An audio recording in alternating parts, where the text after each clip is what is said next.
আসসালামু আলাইকুম, আমি ফারজানা করিম বলছি। প্রায়াদা আদ্রাগার প্রবেশ পথ এটা। তো এই পর্যন্তই হচ্ছে বাস থামে। এরপরে আপনি যত দূর যাবেন হয় আপনাকে গাড়ি করে যেতে হবে, না হলে পায়ে হেঁটে যেতে হবে। সো এই হচ্ছে পথ, যেটা পায়ে হাঁটার পথ। গাড়িও যাচ্ছে। এখান থেকে বাস যাবে না আর, ঠিক আছে? আপনি নর্মাল যে বাস সেটাতে আসতে পারবেন। তো আমি এখন বলছি যে প্রায়াদা আদ্রাগা এখানে আসার জন্য কি করতে হবে।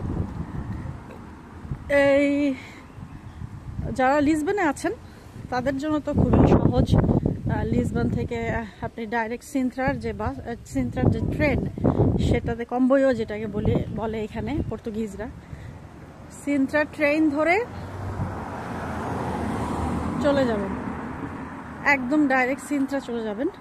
সিন্ত্রায় যাওয়ার পরে সিন্ত্রা থেকে কিছু দূর হাঁটতে হবে। সিন্ত্রা থেকে ধরেন 7-8 মিনিটের মতো, আমার লেগেছে 10-12 মিনিট হাঁটতে হবে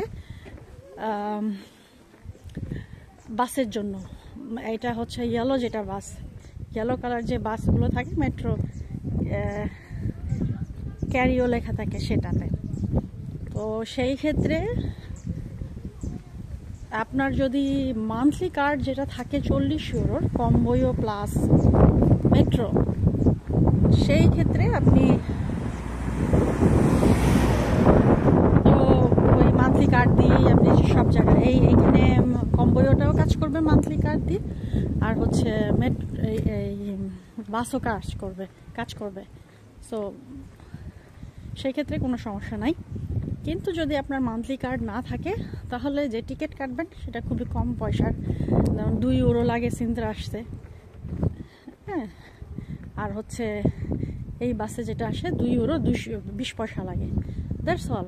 এবং এটা করেই কিন্তু আপনি একেবারেই মানে খুবই কম খরচে আপনি প্রায়াদা আদ্রাগাতে যেতে পারবেন। সো আমি ওখানে গিয়ে তারপরে ভিডিও করব। এই যে সমুদ্র দেখা যাচ্ছে,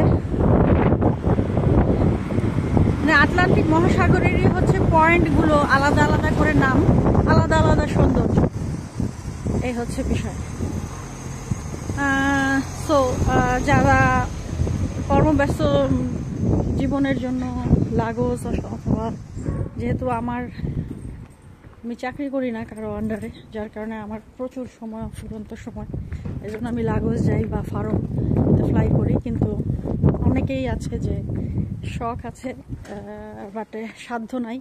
তো সাধ্যের ভেতরে আমার কাছে মনে হয়েছে প্রায়াদা আদ্রাগা বেস্ট। সো আমি ওখানে গিয়ে আবার একটা ভিডিও বানাবো কি অবস্থা প্রায়াদা আদ্রাগা দেখে আসি।